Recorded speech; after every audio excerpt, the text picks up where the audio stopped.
It has come to represent the slow, deliberate pace of a city that consistently chooses the bicycle above all modes of transportation, making up a staggering 70% of traffic, including pedestrians, in the center on a given day. More importantly, this memorial embodies the rejection of a different type of built environment, one that would have looked and felt very different today.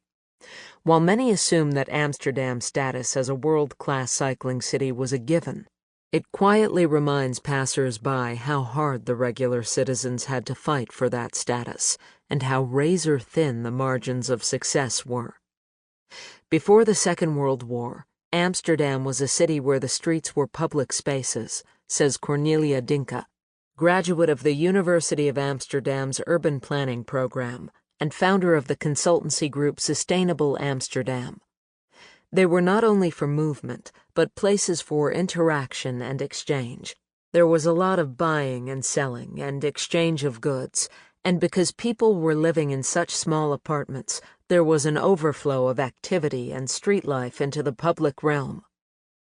Life was highly localized, with neighborhoods centered on the local church, market, and school.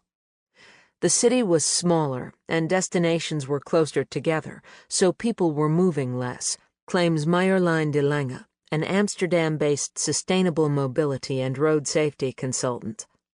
Most movement was done by foot, bike, and public transport. With about 10 cars per 1,000 inhabitants, there were many fewer cars than today, and a lot less space that was dedicated to them. After the bombing of Rotterdam and a bleak 5-year German occupation during which the streets, buildings, and plazas throughout the Netherlands were neglected, Amsterdammers were desperate to revitalize their city, and modernist planners were more than happy to oblige, selling them on a model of growth that provided more light, air, and space. Plans were drafted to separate the functions of the city, pushing housing to the outskirts, from which residents would commute into the center, now solely dedicated to the economy. With no room for nostalgia, such plans slated much of the old city fabric for demolition, so that large monofunctional buildings for banks, institutions, and services could be built, along with the roads and parking garages that would support the growing volume of car traffic moving in and out of the suburbs. Crucially, this scheme also involved a rethinking of the street as a shared amenity. The idea was to move the public space function into a park or somewhere else, argues Dinka. That's the fundamental difference between the pre- and post-war mentality. The post-war city was about the street acting as a channel of movement for cars. That seismic shift in attitude, along with a rise in distances traveled, had an obvious effect, and the growth in automobile traffic was much swifter than anticipated. The car traffic overran the city, explains de Lange. But in the existing pre-war city, streets were narrow, and there was no space for them. There you could see a clash between cars and cyclists, traffic jams, and problems with parking. Proposals to address the clogged streets were myriad. Perhaps the most egregious was a 1954 scheme by Police Commissioner Hendrik Kasjager, who suggested filling in most of the canals to build a series of ring roads and parking structures. I stand behind Kasjager.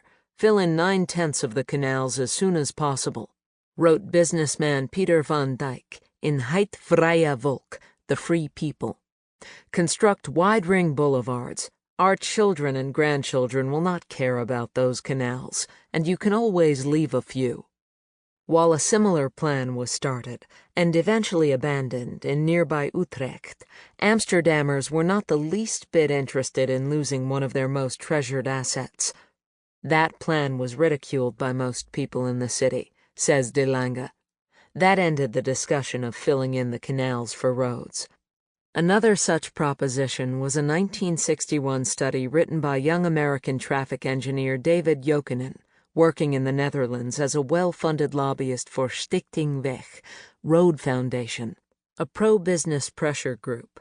Jokinen's report, entitled Geef die Stad een Kans, Give the City a Chance, envisioned a motoring metropolis in the spirit of Robert Moses, who, at the time, was busy devastating New York's. To keep listening to this audiobook for free, click the link in the description. It will take you to a free Audible trial where you can listen to this and many other books for free for 30 days.